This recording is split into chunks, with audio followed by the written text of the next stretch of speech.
Hey guys, Brandon here, coming at you with another MLB the Show video. Today I wanted to talk about the top 5 things that you should be doing, or top 5 things that you should already have done. This works for both high-level people and low-level people.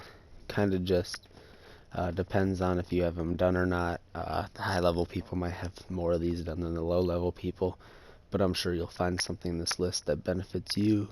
Maybe you forgot about or you're neglecting, or you just didn't know about it all. So first, I think one of the most important things for me is constantly be flipping cards in the market. If you don't know how to flip cards in the market or just don't know what filters to put on, I do have a few that are still current. Some of mine are time-based stub making methods, but you should be able to find a stub making method that works for you on my channel. You should check that out after this if you need a little bit help flipping cards. So that's tip number 1 right there. For tip number 2, you should always be trying to actively complete things in your program, whether that's like the missions that are on the main page, you're winning games in online, you're completing your conquest, maybe not the voucher, but doing any additional challenges that may be necessary to do your program. And as well as the program, we already touched on it a little bit. The conquest, you do your innings of conquest. Try to do all the challenges in one go so you don't have to waste a whole lot of time on them. I don't have all of them, but if you do the map and stuff like that, the big map, try to do it all in one go with stealing fans and whatnot. So you get a nice 10-pack for that, but the 10-pack's like 1 in 100 for diamonds, so it doesn't really help all that much. But free cards are free cards, and I would suggest completing it at least once. So the next thing, that was tip number 2. So tip number 3 here, it's just going to be a general thing. The XP reward path, you want to do completions. You want to complete it. So with completing it, you get a lot of cards through it, free stubs and whatnot, diamonds, free packs, diamond equipment that you can sell for stubs if you're not doing so well on stubs yourself. So it's just a thing that benefits you as you go on. If you need something to do, I have an XP method that's still working currently that you can use to do the XP path. Otherwise, some other tips in this will get you some XP and get you up to it. But just make sure you're trying to get to that next level all the time and you're doing stuff that benefits you leveling up. Just because you get here and you get a free 10,000 stubs basically from selling your diamond equipment. Can't sell these high diamond players or anything like that, but it's always a good time with those. At least they're giving us stuff for free just for working hard, and I do appreciate that from them. So the next thing before I get into the big number 5 is we're going to do moments that are worth our time. So if you look at the reward, if you need an 89 Ken Griffey Jr. in the outfield, these challenges are pretty easy. I have a guide up for this one, by the way, if you need that. But Ken Griffey Jr., you get 7,500 XP, 2,500 stubs. I think this one's well worth your time. Obviously, you go down to Babe Ruth. If you don't need a starting pitcher who's mediocre and you only get 3,000 for doing his tough challenges, I don't necessarily recommend that one. I don't recommend the Cubs. Don't recommend any of these, honestly. They're a lot harder than the Ken Griffey Jr., but they're all doable for sure. With the 4th inning, there's nothing special about these. You should have already had these done if you were trying to go for all those cards. Tops now, you can always do your tops now to get your vouchers so that you have a chance to get a diamond player. I always get silvers, but I'm kind of a completionist, so I'm trying to do all the challenges. Sony partners, a lot of these are super easy and they're giving you free diamonds, so I would do these. Obviously you can't use 2 Ken Griffey Juniors, but you can put them in your breakout collection and whatnot, so you can get a nice 90 Cliff Lee, Nick Stenzel. I got Chris Davis, he's Very powerful versus righties. Bad vision though. And then this awesome Adam Wainwright, 95 overall. I have a guide on the Adam Wainwright one if you wanted to check that out. Wouldn't recommend any of the wild card ones. I was just doing them to get them started and get ready to complete these. They don't give you really any good card. They don't really give you any good XP. Probably not worth your time. Then we got the monthly award ones. I would recommend these highly. You get a 1 in 25 chance of getting a diamond, but you get a 1 in 1 chance of getting a gold, so you get a free gold for your team. If you want to quick sell them, I think you can quick sell them for 1,000. But you can quick sell the May one, or you can sell it to people for a little bit more. This one's a no sell though, and you'll have to quick sell it if you don't want it. But I would recommend doing these for the rewards. It's pretty worth it. And as for the third inning program, I did the vouchers, so I skipped these so far. But I did do the last one because you get a set 10 headliners pack. Same with this one, skip this one. Set 7 headliners pack. I did not do the same with these just because they didn't have the headliners pack, and I didn't have the voucher because that was the first inning.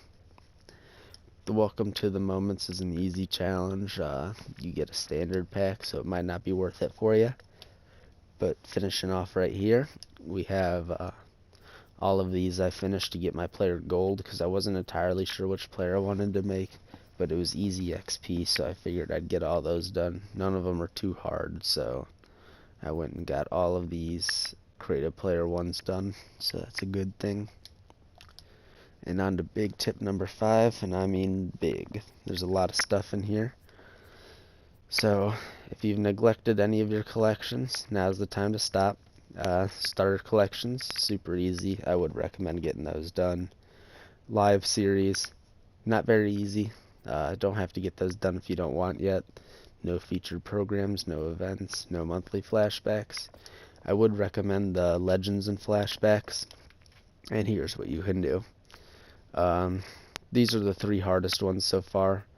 Obviously Signature's pretty hard, but once you get those for free through the XP path, that one will get done for you. Let me show you an example here. I need 1 more of these, and I might already have it because I put in orders for those guys at the beginning of the video, if you saw those people. I did not. But you're probably thinking like, oh dang dude, how am I supposed to get all 30 of these completed if a lot of them are probably pretty expensive and whatnot. So I'll show you an example of somebody I know. Not Pablo.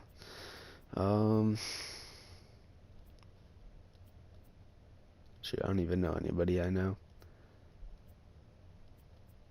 Sure, we'll just go with one of these guys. Will Clark. He's selling for 0. So you put in a buy order for 5,000 stubs if you have 5,000 stubs. But don't worry, you'll get it back. So you get Will Clark. You go and redeem him in here. You say, oh, collect, and then you collect him. And then once you collect him, you just go to your inventory, player collection, Giants. You have to remember what team he's from. Giants. Then you head over to Will Clark, and then I don't have my Will Clark, but if I went here, not here. If I went here, I'd go to quick sell options, quick sell 1, and then you'd press yes to quick sell him for 5,000, and you get your stubs back, and you get some completion towards that, and it's all for free because you get your 5,000 back. Obviously, you can do a little bit more with that, and do somebody like Frank Thomas, who's selling for 5,200. You'll have to take a 200 stub loss, but if you're doing flipping cards, you'll get that back in like 2 cards or something like that, so it's not a big deal. But if you don't want to do that, you can wait for him to go to 5,000, because he will eventually make it to 5,000 stubs exactly. Yeah, there's about 30 players you can do that with combined with the XP path, and you can get a good start in the breakouts at least. As for All-Stars, there's not as many of those dudes that you can do. A lot of these are from like team affinities and whatnot, and I'm just not really digging the team affinity grind, so we haven't been doing the All-Stars. I'm a couple away from postseason, waiting for those guys to get to 5,000. This Salvador Perez is exactly at 5,000, so you can do that with him, where you quick sell him. And if you just want to go through all these people and look, what I did is I kept them in my inventory so I knew which ones I had completed and which ones I didn't. So I would head through here, and then I would go to whatever one you're going for, let's say Breakout. And then I'd still have them in my inventory if you have enough stubs that you can do this, where I wouldn't sell them until I'm finished with the collection completely. It would say like I owned one Will Clark, so I'd know I didn't need him. I'd go through and I'd say, do I already have a Tommy Pham one owned? I'd say okay. And you can just go through the filters and get all the hardwares you need and whatnot. Hardware Catfish Hunter 5,000, 5,001, 1,000, 1,000. So there's like 10 of those right there that you can do for the hardwares. It's not hard to complete those. But then we have some more stuff in the collection. That was just the flashbacks and legends. You should be completing the stadiums, minus maybe the diamond ones. The diamond ones were less expensive when I did it, about 1,000 a piece, and I think now they're like 2,000 a piece, so I'm not quite sure what went wrong there. I would collect all the MLB stadiums. You'll get your stubs back, and you probably have a few of them already. All the minor league stadiums, you can complete those and get that easy completed.